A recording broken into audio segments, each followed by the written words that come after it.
Do you like my ring? So cute. Oh! Got 3 of them. Okay, hello chickies, welcome to the Fully Booked Penguin channel. Today we are eating up my leftover TBR reads.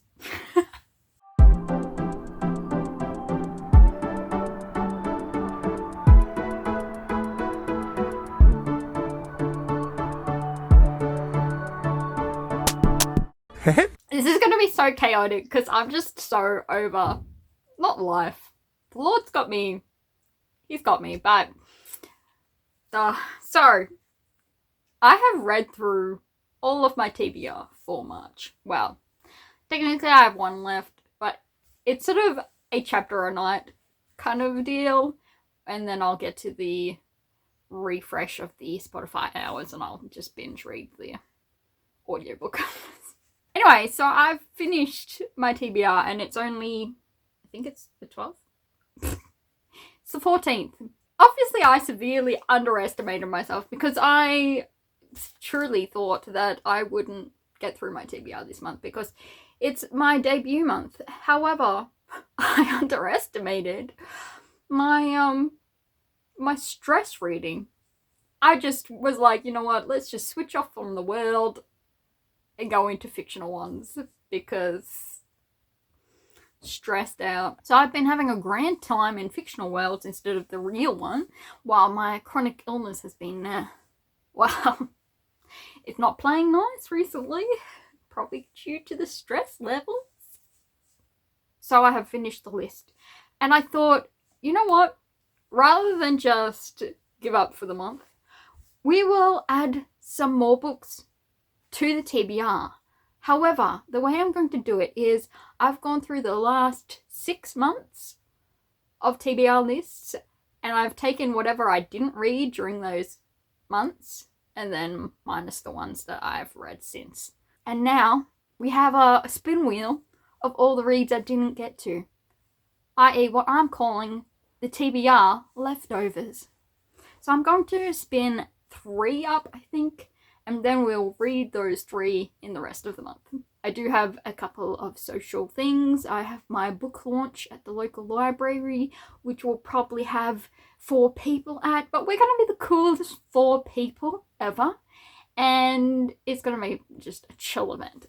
That will take it out of me, and I'll probably spend a lot of time in bed, probably watching comfort shows, which don't take too much brain power.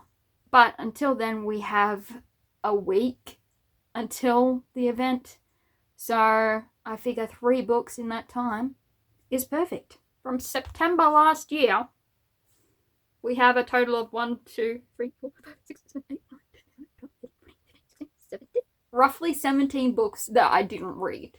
Okay, so for our first book on the list, we have, I should have probably shuffled it, I'll do that after each spin. A green. Wonderful, what is green? Who Made Me a Princess? Who Made Me a Princess, Volume 2 by Spoon and PLUTUS.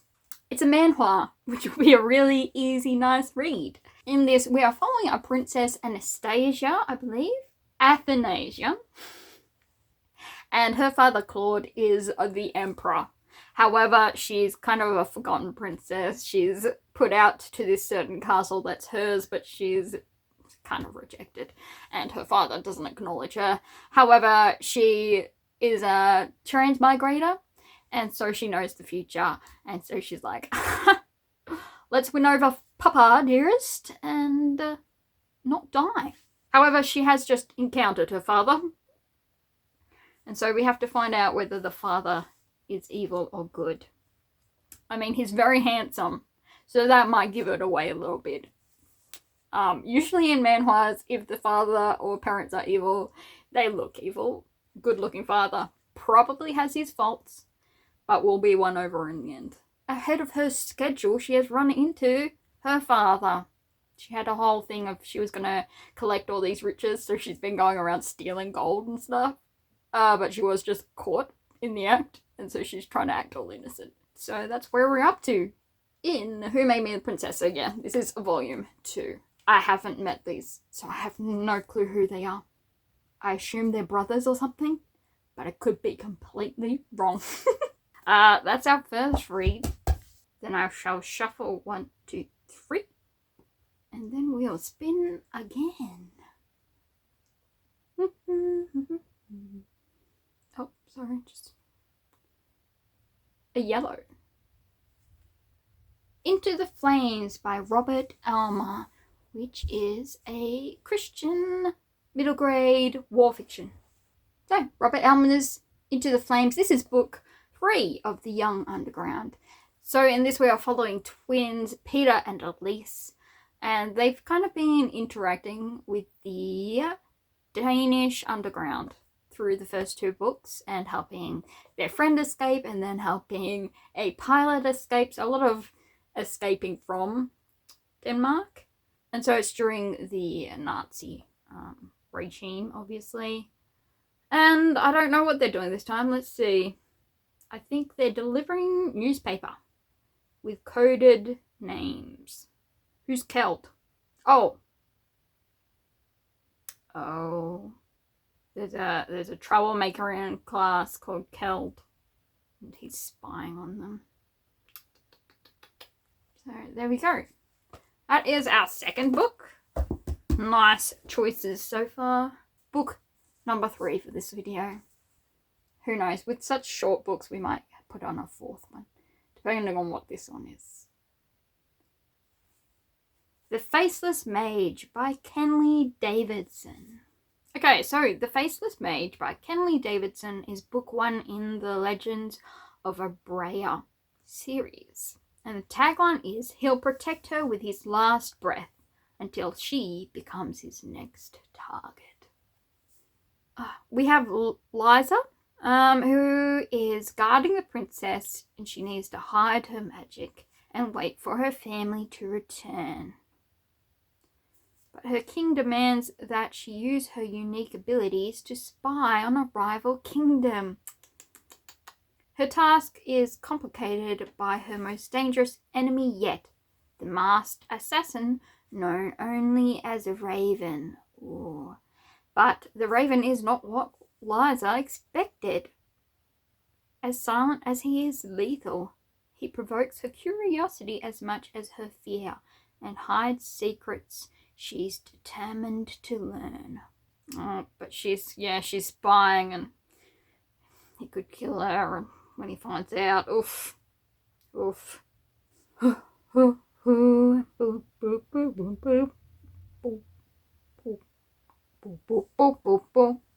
Did anyone else ever watch like the Apraic fruit salad thing? Boom, boom, boom, boom, boom, boom. So the fruit would come out, and then they would arrange themselves into an animal of some sort. I loved that show. Some people thought it was creepy. Loved it. Don't know if that says something about me. I don't know whether the next one focuses on a different person or if it's the same person. I mean, the next one still has red hair. Changes hair. I don't know, but I think it's a series. Since the first 2 are shorter ones, we will do our 4th one. So our 4th and final book is going to be a red one.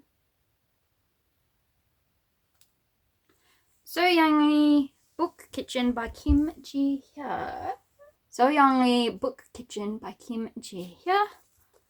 And this is about, in a peaceful village in the countryside, far from the bustling heart of Seoul, lies a book lover's paradise. Yoo Jin is running it, and her aim to create a sanctuary for weary souls like herself. So it's got food and books.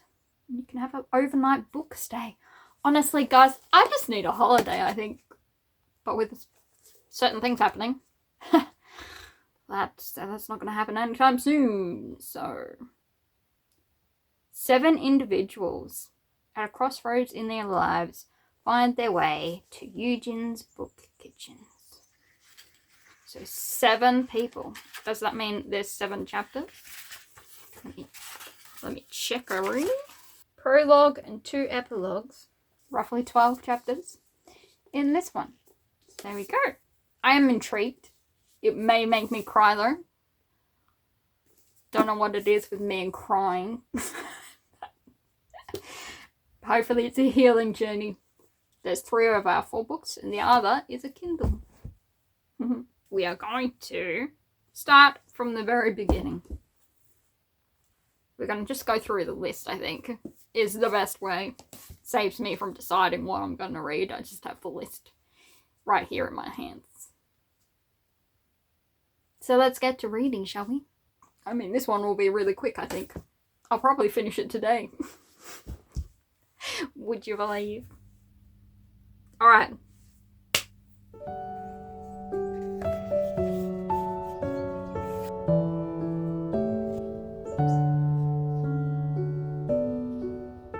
I just want to check in and say that I'm a chapter reader and I correct myself. These definitely are not siblings. They are not her brothers. I just wanted to correct myself before we went any further. I believe that guy is the original male lead, and I have no clue about him yet. That's all. That's all the update is. Also, Claude has a bed behind his throne in the audience chamber, and I find that hilarious. I'm like, 10 out of 10. This guy seems to have some sort of chronic fatigue, because he's just like, let me get back to bed, please. Can relate. So it's good so far. I have completed Who Made Me a Princess, Volume 2. I'll give you for the full cost, shall I? So we discovered that this here is Lucas. I don't really like Lucas, to be honest. He's your typical, like, mysterious, slightly antagonistic sorcerer / helper / probably ends up with her. It's vibes I'm getting. But he's also a mysterious age. We don't know how old he is. But it's hinted that he's been around a while. And our girl is only, like, 6, and by the end she's 9 or 10. And I'm like, dude, you're ancient. But he squishes himself down into a child form. But yeah, it's just a bit weird. And then this other guy, we're just calling him the original male lead. He does have a name. Ezekiel. He is Ezekiel, and he's the original male lead. We also met the original female lead. Honestly, I'm sure she's not evil, but she kind of gives me wimpy vibes. And we also got a new creature. New little critter. So in this we get a little bit of backstories. We get, her name is Jeanette, their female lead. She's got a wacky backstory, let me just say that. Very, like, I feel sorry for Claude, is all I'm gonna say. And so then we have Claude, her father, the Emperor. He's got a lot going on. He gives off vibes that he is done with life, which is fair enough. And then he quietly likes Athanasia, but also wants to kill her, but not really. Some weird back and forth going on, tell me. And this book, it's like, it feels like nothing is happening at the same time as stuff is happening, like quite big plot points. And then the pacing, it feels like it's going fast, but then it also feels like it's dragging, and it's the weirdest hogposh of pacing and events, and I'm not sure how to describe it. But I do like Claude. I do. And I like Felix Outguard. I'm not sure how I feel about Lucas at the moment, which I'm probably one of the few. I did see a review that said they weren't big Lucas fans, and I agree. But yes, you don't know quite what to think about Claude at the moment. So it was fun.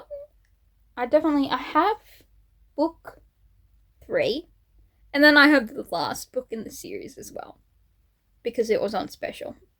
And then I pre-ordered the next one. I've got, like, random ones. Whenever they go on sale, I've ordered them.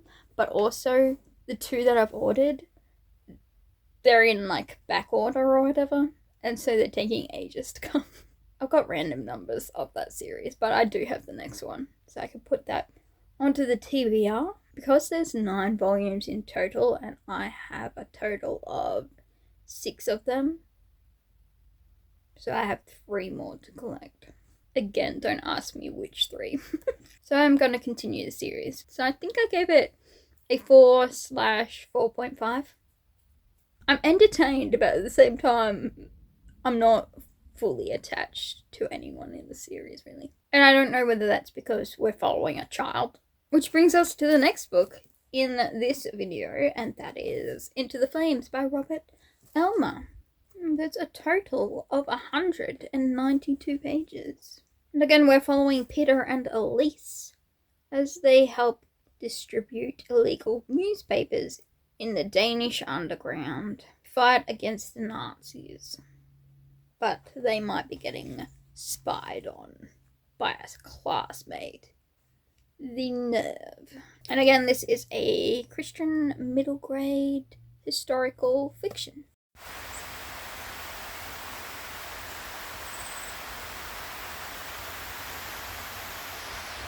Good morning, welcome. Today is a day. We're a couple of days after I finished the other book. It's raining. It's perfect weather to snuggle up and have a sleep, to be honest. Which I may do in a moment. I've got my blinky. But happy release day. You won't see this on release day, but it is currently release day for my novel.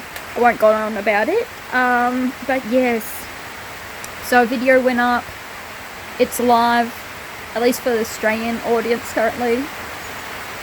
I'm gonna do some reading because nothing much really happens on release day. It goes live and that's fun and exciting, but also, unless you have really speedy readers, nobody's gonna get back to you on the day of. So I love the sound of rain. So we're gonna read some of this. Currently, they're making mistakes, and I'm not sure what to think. They accidentally got someone in trouble in the underground, and they're about to track down a woman who might be connected to their uncle, because they want to get their uncle out of prison in this one. So we'll see if they're successful. I still have 170 pages or so. I got 2 chapters in, I feel. So I'm going to do some reading and some napping while listening to the rain. It's going to be great.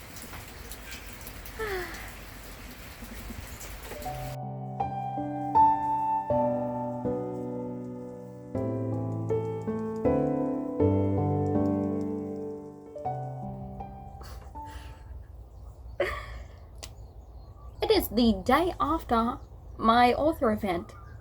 Really loved it. I'll have a video about it a little later. But I had fun. It was great. Met a few lovely people. And now I have the crash afterwards. Typical chronic fatigue. But rather than sleep all day, I decided we would continue with some reading. I am going to assume where I was up to. Oh yeah, Keld is being annoying. He's really not being great. And so we are that far through. 130 pages to go. See how far I get between little naps and breaks. I do have breakfast. A toasted sandwich with grapes and an orange juice and water. Stay hydrated. And yeah, we're gonna read and nap today. I'm not sure how long my reading capabilities will last, so I might end up going and watching some shows, some TV, listening to music. I'll probably listen to music while I read anyway. So I'm gonna read. There we go. Update. I am halfway through, and there's some parts that aren't very believable.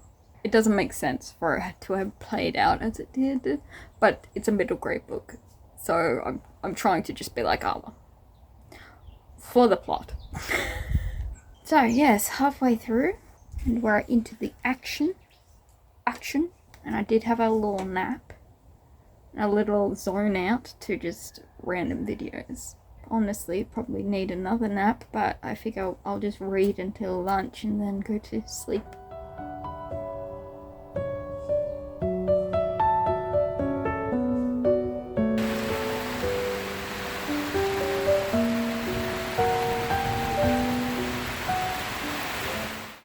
hello, I am in my fluffy warm, it's cold, it's sunny but cold, and it's days later.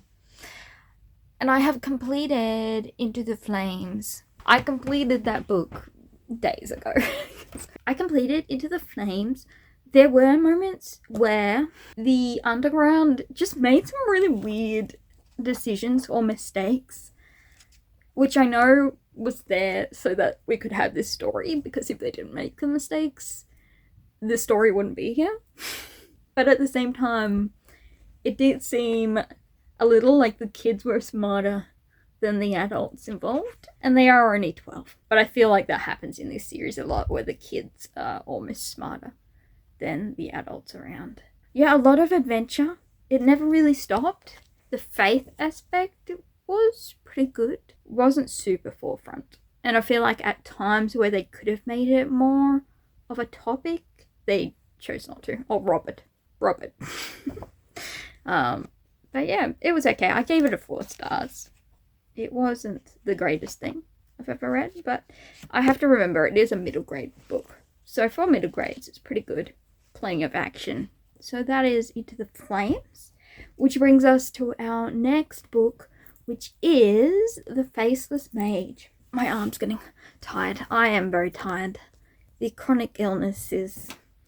Well, it's partially my fault, because I know I have a chronic illness. I've had it for, 6+ years, so I should know by now. But I had a really busy week. I've been go, and then I find it, the moment I can relax, I can't stop.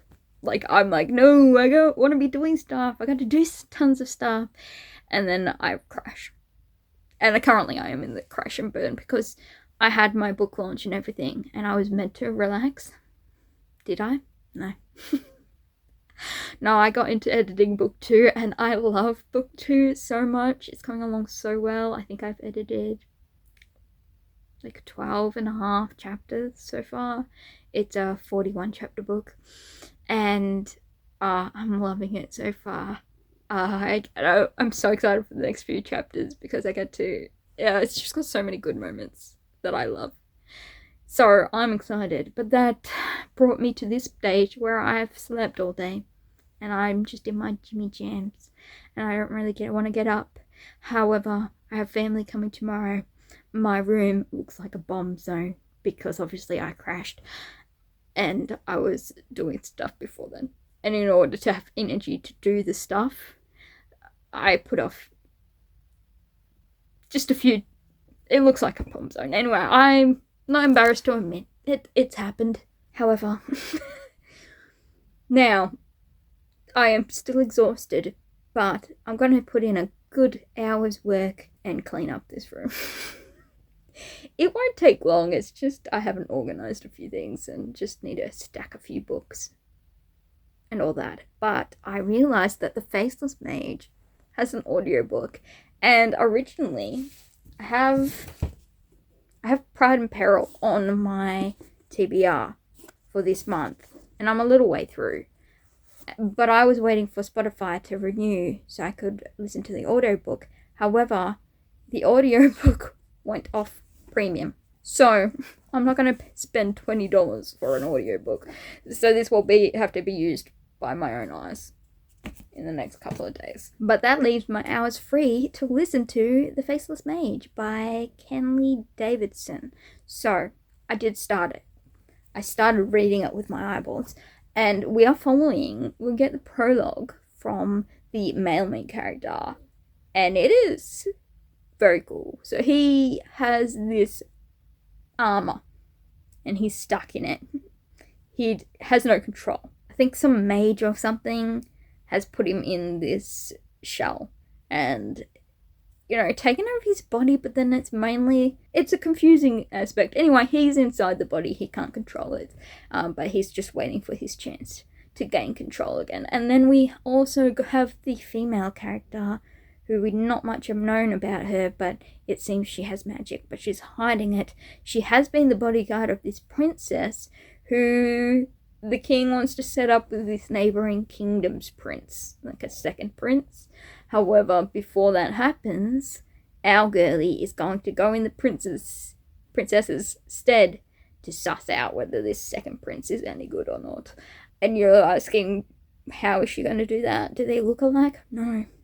She has magic that makes her look alike. So she's gonna go. She doesn't want to. She's very complaining at the moment, which I don't really love.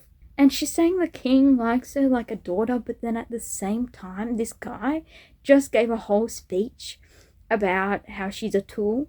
And I'm like, I would be like, you have just lost my loyalty. The book is also hinting that, maybe he truly does have. And I'm like, no, you've lost me. I'd go to the enemy. But unfortunately, I think the enemy is evil. So anyway, so I'm going to put on the audiobook and clean up. Even though, really, I just want to sleep. But yeah, currently she's infiltrating with the face of the princess. And the other guy is trapped in his suit of armor. So we'll see. We'll see how it all goes. Yeah, let's go. I know this is a strange angle, but we're gonna go with it because I can't be bothered rearranging you. So here you are. Update on reading. So we have what I like to call finishing the book off camera. I binge watched, because I see in images, I binge read The Faceless Mage. I put on the audiobook and it really helped fly through. And so I have thoughts. Here's the thing. I think what I've gathered from the series is that we are following duologies of different couples. So The Faceless Mage is the first half of a duology. This is the first book of that duology. And so the story isn't complete. We've kind of just reached a midway point, really. Like, I guess one thing has been solved. But really, everything else is left unsolved. And if you know me and my channel, I'm not the biggest fan of, like, series that go on forever. But this is a duology, so I'm okay. But there are 6 books in the duology series, so 3 duologies technically. I think, I assume because it's all in the same world, then there'll be threads not answered in the first duology. Anyhow, I'm not super attached or really into the story yet. I'm at a midway point where I'm like, okay, let's see how this pans out, rather than I absolutely loved and adored this, if that makes sense. So we're mostly with our main character. It is a dual point of view, but the male character's point of view is usually shorter than the female point of view. Female point of view, her chapters are so long. You're like, okay, when is this chapter gonna end? So they're lengthy chapters. So I actually like that we switch to the male point of view every now and then just for a shorter chapter, because I'm like, okay, a breath of fresh air. Because the writing is what I call very in their head. A lot of the progression is in the what if this happens, or what do I do now kind of questioning and bantering within their own heads kind of thing. It's a lot of thought. And so because you spend so much time in their what ifs, what do I do now kind of thing, you don't have much outside of them. They're pretty one-dimensional, the side characters and everything else currently. I mean, I attached myself to some guardsmen because I always do that. They can have one line and I'm attached. But that might just because I love and adore guardsmen. They always end up dead. So we'll see. But I do like our main characters, so I'm not sitting there like, oh, can we please get out of this person's head?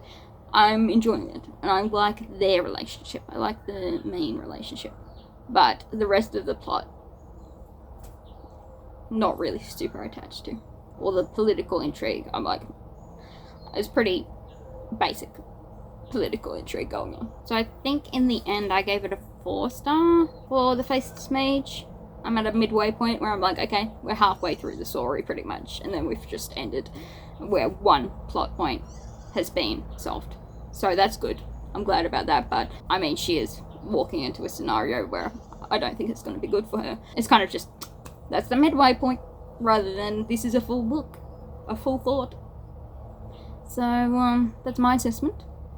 so just 4 stars. It was pretty good. But yeah, just a few of the side characters and the villains are pretty one-dimensional. Which brings us to the final book of the series, and that is Soyangri Book Kitchen. I am already halfway through, so let me tell you my thoughts.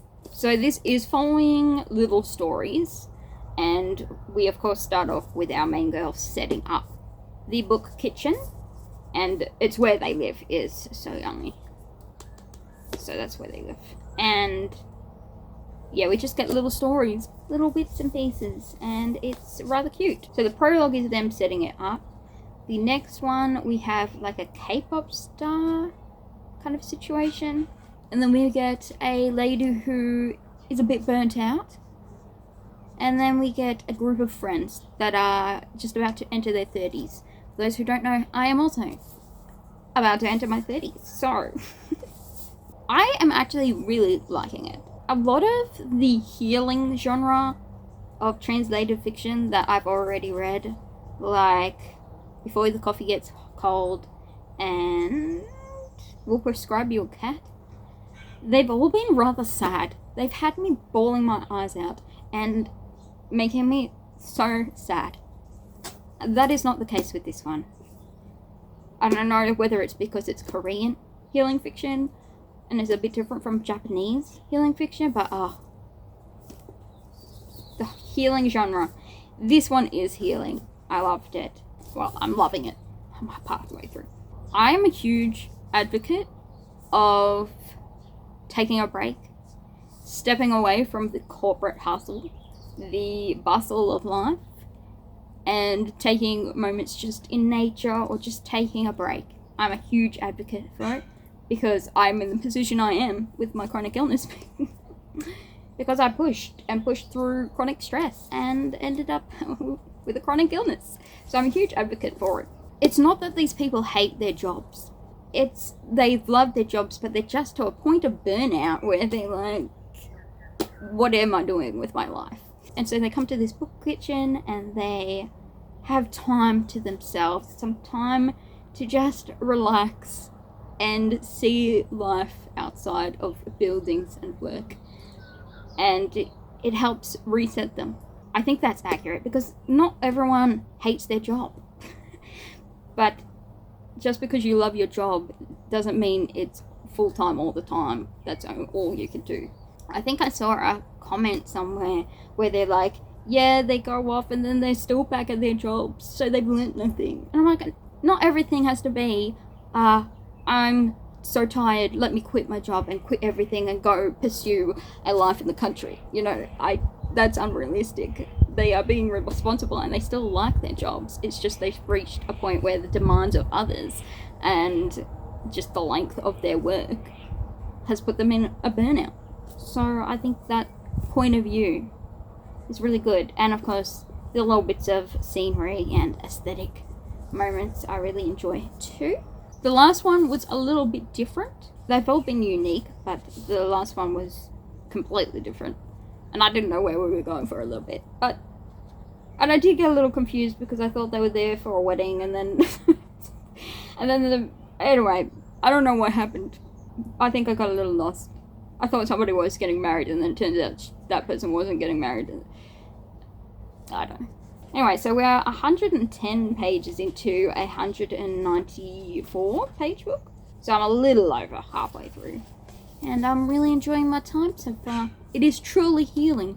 Instead of the other healing genres where you end up depressed.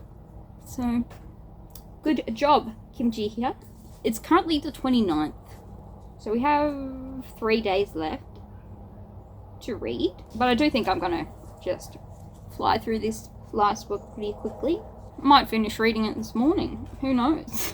I am going to go eat something first though. Because my body is screaming at me to eat. So I should probably listen to it. Should probably do that. But I'm going to sit outside. Enjoy the lovely weather. Listen to the jet fighters fly on by. And yeah, hopefully find something to eat. Something that doesn't have dairy. Because your girl's still on iron supplements.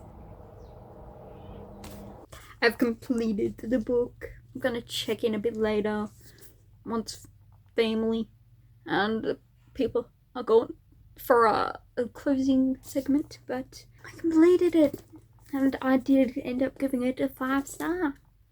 I read the author's note as well, and she was definitely thinking for people in their 30s or, you know, that zone.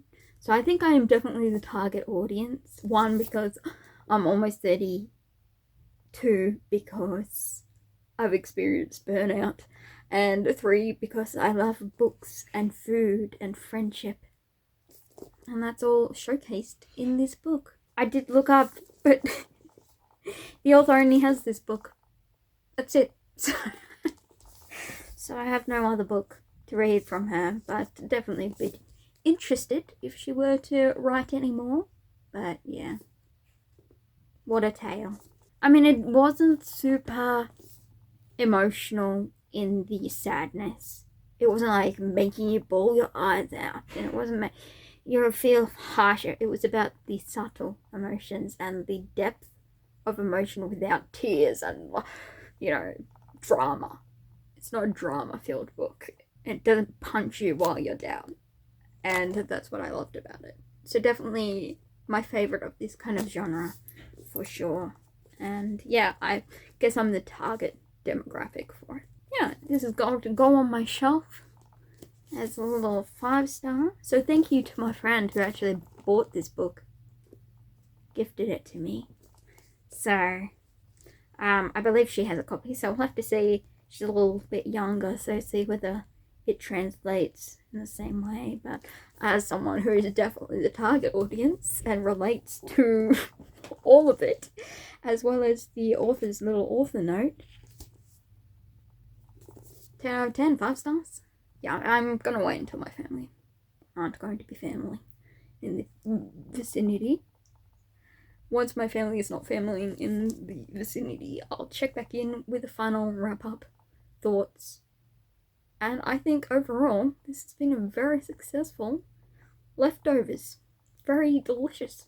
I'll check in like 1 second for you, so cue the next clip. It's actually many hours later. Many hours. In closing, we have Who Made Me a Princess, Volume 2 by Spoon and PLUTUS. And this is a manhwa fantasy isekai kind of situation. And it is a 4.5 star from me. I believe that was from November or October last year. That was the one that was on. Then we have Into the Flames by Robert Elmer. This is book 3 of the Young Underground series. And this is a middle grade war fiction, Christian fiction. I gave this a 4 stars. I can't remember which one it was, whether it was last month, maybe February or January that one was. Then we had The Faceless Mage by Kimberly Davidson. I'm trying to do this off memory. Book 1 of the Kingdom of a Prayer. Forgive me if I butchered that. I'll have it down the bottom. This one, I gave it a 4 stars also. It is a fantasy romance. I think it's also from November or October last year. It was on my TBR. Then we have Soyangri Book Kitchen by Kim Ji-hye. This is a healing genre Korean translated fiction. And I gave it a 5 star. My favorite read was this one. And this is actually the author's debut novel. And I feel like she did a really good job. So good work. This was just on last month's list. So it was on my February TBR. And now it is complete. So I've managed to take 4 books that were lost, missed, incomplete from previous TBRs and gone through them. And I must say, I had a fun time. I did plan to do more of a vloggy type style, but other things got in the way, so We just sort of had reviews. I'd definitely be interested in continuing this. I actually obviously did all of March's list, and I think I'm getting to other books. But we'll see how many leftovers. Whenever I get to the end of my TBR and I need more books, we'll just do another leftovers episode. It's a great way of doing it.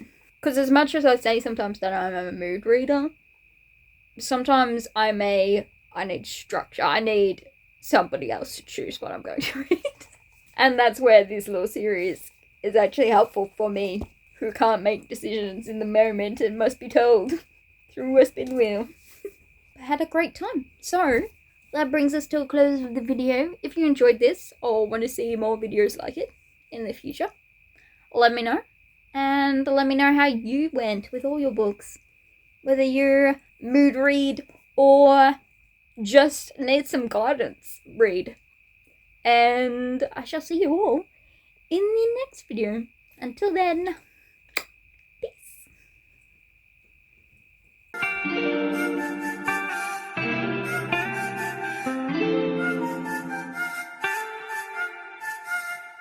TBR